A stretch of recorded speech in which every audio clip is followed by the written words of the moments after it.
Hello everybody and welcome back to the channel. My name is Invin. Today I'm going to bring you guys a video on what you should be doing in the new world mid-game. So I've seen a lot of guides, including most of my own, which do focus on kind of the beginning part of the game, what you're going to do when you start off, how to fine-tune that, how like to make money, and that is basically because that's the place that we all have the most playtime in. Some of us, like myself, have done this 2 or 3 times starting from scratch, so a lot of us know a lot about how to get good things off the bat.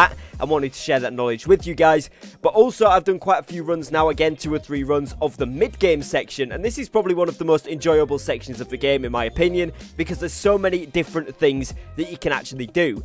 So today's video, what I wanted to do is go over a few of those things. By all means, do whatever you want to do in the mid-game, but these are going to be some crucial things that I feel are important to do in order to get you set up for later game and end game progression. Now, this video is mainly going to focus on the point where you hit level 20, all the way up to the point of where you're hitting level 55 to 60, as that's generally all considered mid to late game, and then obviously we move on to end game for 60 plus content, but we're not going to focus on that or the early game stuff, so first 20 levels-ish on this video. It's simply going to be on that mid focus. The first thing I want to talk about here then is getting your weapon levels to maximum. So hopefully by this point you've decided which weapons you want to run with, which weapons are your favorite currently, and what you want to be aiming to do in the mid section of the game is getting these weapons maxed out. Now the reason for that is that obviously the active skills you will already have will probably be very good, but getting the passives that upgrade them, or even just different passives on the skill tree, is going to be super beneficial in pretty much every single thing you're going to do. So whether it's PvE,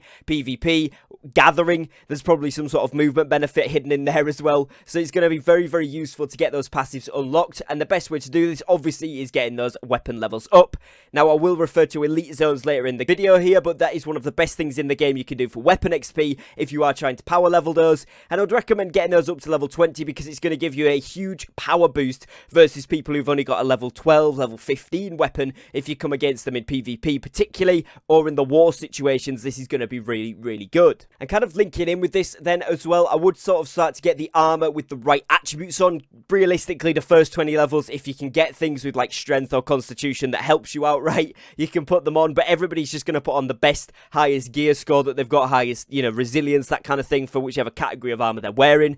So when we actually then do get down to the level 20, and especially when you get to level 40, you need to be making sure that you've got those tier 4 armors really fine-tuned for your build, because you don't want to be getting something like intelligence if you're using the spear, because it's completely useless. So make sure you're getting more fine-tuned and more adjusted to those there as well. And obviously once you do get to level 40, you should have a good knowledge of the game, good knowledge of the attributes you need and which attributes your weapons actually scale from. So try to get weapons and armor that scale these attributes up even further, so you can maybe get to that next attribute threshold and get some extra stuff there too. Now, another really important thing that I think is really good at this point in the game is actually to level up your skilling. Now, particularly stone cutting is really good, like I've mentioned in previous videos. Obviously, for those expedition keystones, it's going to be absolutely vital if you plan to do pretty much any PvE content. Obviously, you get a couple of keys through doing the main story quests, so most dungeons you'll be able to do at least 2 or 3 times, especially if you team up with people from your company or from global chat who are also wanting to run these expeditions. But one thing that's going to be really helpful when you get to the end game, and particularly when you level up the stone crafting skill, is that you're then going to be able to craft those level 60 expedition keystones, which can only be crafted once every 24 hours. So the earlier you work on getting your stone cutting up, the better this is going to be in the long run, because hopefully you can get a couple stockpiles so you're not rushing to get those done when you do get there. And now, obviously, other than the stone cutting, just level up whichever ones you're personally focused on, whichever skills have taken your fancy, you know, whichever ones you're trying to rock with currently in New World, whichever one, you know, is making you the most money on your server, or whichever one's getting the best progression because of the attribute you've chosen, right? Because some of them have bonuses to like mining on strength, for example, or skinning speed on the dexterity there. So whichever one kind of fits in with that might also be a good idea. But the main useful ones that you do want to get up to at least level 50, I would recommend getting them to 100 by the time you get to level 40-ish. Or even maybe more than that, is going to be your skinning and tracking. Obviously, that's a town board quest one as well for the turkeys, rabbits, and eventually things like elk when you do get higher levels, which is going to be nice, and that's going to be quite quick XP. So that's one really good one. Following on from a similar strand to that, you've also got the mining. Now, mining is obviously really good for a lot of things in the game. Obviously, you need the iron for pretty much everything, and then once you get up there to silver, gold, and star metal, and then moving onwards from there as well. Once you do get up to level 100 in mining, you've actually got access to star metal. If if you've leveled up your smelting with that, you can get Stockpile ingots, which first of all sell for a ton, especially if you get there early doors, but also get you a ton of XP, anywhere from 8 to 12k on the town board from XP from quests. Now obviously with these only refreshing once every 30 minutes now, gives you a good amount of time where you can go out and get this stuff, or if you've got some in your bank, it's going to be really quick turnaround for an extra 8 to 10k XP, which is really nice. So it's definitely worth leveling up those skills if you wanted to get a cheeky bit of extra XP in between everything else that you're doing. And I would always recommend leveling up those consumable skills, so your Arcana and your cooking, because that's going to mean that obviously in the long run, you're not going to be spending money on potions and food. You're not relying on other people as well. Bear in mind if you've got a company Arcana guy or a company cooking guy, whatever, and they kind of specialize their high level in it so they can make the foods for you, that's completely fine. But going off the basis that, you know, everybody's kind of doing their own thing a little bit, leveling up your cooking and Arcana is going to be super, super useful. Now, obviously, I've mentioned before as well that Arcana does go into stone cutting to get some of those things for the keystones at later levels. So again, that's going to go hand in hand with that. So I would also recommend leveling up those two skills just to keep yourself on top of everything that you'll need in New World. Now, as well at mid-game, I would also try to have at least one house in the home settlement that you're in, so that you can always teleport back there regardless of where you've got your inset. Now, on top of that, you also get housing storage. When you put storage chests in, it increases your overall storage for that settlement. So if you are based out of a certain settlement and you need more storage, this is going to be a really, really helpful thing to do.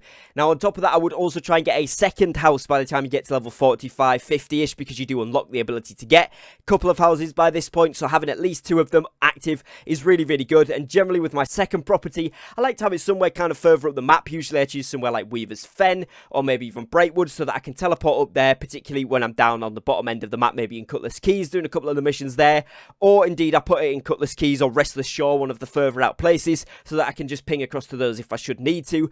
And bear in mind as well, these do have a 2 to 4 hour cooldown on the recall to the house, depending what tier of house you get, but you can reset this for an Azoth cost as well, so doing some of those corruption runs is always a good idea for that extra Azoth. Now, by the time I get to around level 20 to 25, personally, I like to have a decent stockpile of repair parts, and that is mainly because I'm going to be using the respawn method to travel around from different settlements and different camps. Now, whether this has changed for full launch, I'm not sure, so we're going to have to wait and see, but either way, you're still going to want those repair parts up, because if you do happen to die, or when you get some certain tier 4 stuff, which you're going to be in for a fairly long time, because from level 40 to 60 is a lot longer than any of the previous levels, so that tier 4 stuff, when you actually use it, you will probably need to repair, so getting a decent stockpile of that set up is always really, really good. And obviously getting as much gold and Azoth as you can, because they're always going to be something you're going to need to be spending to travel around or to buy things. So definitely try and get a way to get those where, like I said, it's the corruption portals there for the Azoth, or indeed it could be something like a certain item you can craft because you've got a high level crafting skill that's making you a good bit of money there. I also would definitely recommend utilizing elite zones. Once you get to around level 25 plus, you can probably start doing the lower level ones, and then once you get obviously into the 30s and 40s, even the 50s, you can move on to those higher level zones equivalent to whichever level you actually are, and those are going to be really, really good for a number of reasons. One, like I mentioned earlier in today's video, there is a ton of weapon XP to be had off of these, and it's probably, I think, the fastest method I have found in the entire game to get your weapons actually leveled up. Now, this is really good for maxing out those weapons like I mentioned at the start, but also it means that you can level up some of those AoE weapons for the wars. So for example, like myself, I plan to go Great Axe and Hatchet, at least for the open beta, and that hasn't gotten a whole lot of AoE ability. So what I might do is switch out one of my weapons there, maybe swap the Great Axe for the Warhammer in one of the elite zones to level it up, so I've got some CC available skills if I did want to go in for a Stunlock build as well. So you've got those options there, and it's things like that, maybe when you're using the healer, maybe you're pairing that with the Warhammer usually, but you could go ahead and level up the weapon levels or maybe the Ice Gauntlet so that you've then got a little bit of utility there as well. It's entirely up to you, but just switching out those weapons really helps. Now, on top of this, the elite zones also drop a lot of good loot. You're going to get potions, consumables that are of a high tier, especially if you're up to level 40, you're going to be getting those tier 4 drops.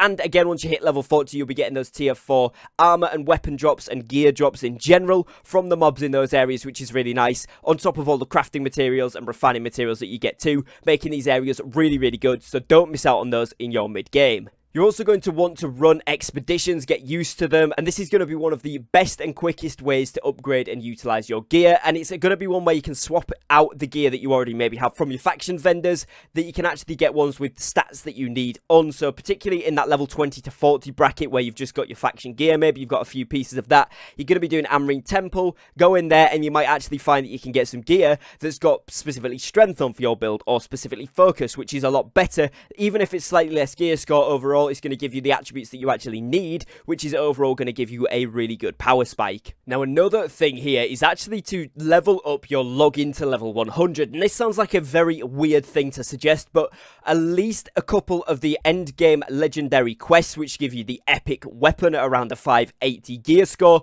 require you to have a level 100 login for part of the quest there. Now, don't hold me to whether it's all of them or not, because I'm not 100% sure. I believe a lot of people have told me in the comments that the quests that they have done at the end game for level 60 have also required them to have level 100 login for that part of the quest, so it's worth getting that leveled up just in case, but I can't confirm 100% whether this is all end game epic weapon quests or just a couple of them, so maybe worth checking it out on the wiki or something like that. But it's definitely something which I've come across in at least 2 or 3 of the weapon types, and thanks to other people letting me know as well, so it's something that you should definitely look at maybe focusing on in the mid-game section. In this section of the game as well, you're going to want to make sure that you've got the main story quest up to date. Now, by up to date, I mean basically going through it as much as you possibly can until you get to the point where they say, and now you need to be level 30, now you need to be level 40, etc. to carry on doing the quests. And that's how you kind of know that you're on track. And by doing that, you're going to be opening up to a whole bunch of content. Like I said, they do some expedition keys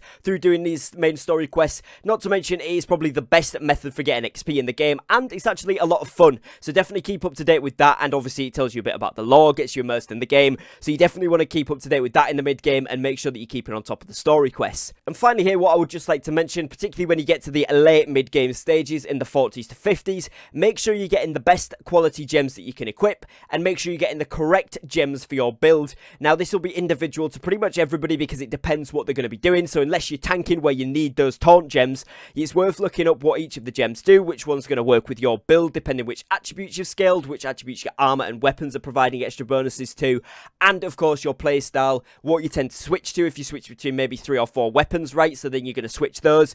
You're going to need to make sure you've got good gems on all of them, and also make sure you socket in any slots that you've got on your armor as well to get a damage reduction, because I see a lot of people focus on weapons and completely miss their armor, which is, you know, it's kind of something that does a lot of benefit. Even though it's only like 6% per gem or something, it actually negates a lot of damage, so it's worth looking at and making sure you finalize these in your 40 to 50 levels, because by the time you get to level 60 you're going to be switching out gear again, so it's going to help you get there a lot quicker and a lot smoother. So hopefully you guys have found this video useful and informative. I've tried to compile as many things as I can think of that are fun to do in the mid levels of New World, that are also going to help you with progression towards anything you want to do, and obviously when you get to the end game there as well. If you have got any tips for the mid game of New World that I haven't included in this video, feel free to drop them in the comments. It'd be great to help everybody out and share those around. If you have enjoyed today's video, make sure you leave a like on it. If you are new to the channel, please do subscribe down below. It'd be really helpful. We're uploading New World content every single day, so I'd love to have you here as part of the community. If you would like to join the Discord community as well, the link for that will be in the description and in the comments of today's video. And if you would like to help support me here on YouTube and become a channel member, that option is also down below. You can click on the join button to see what we have available there. And other than that, as always, thank you very much for watching. Take care and peace.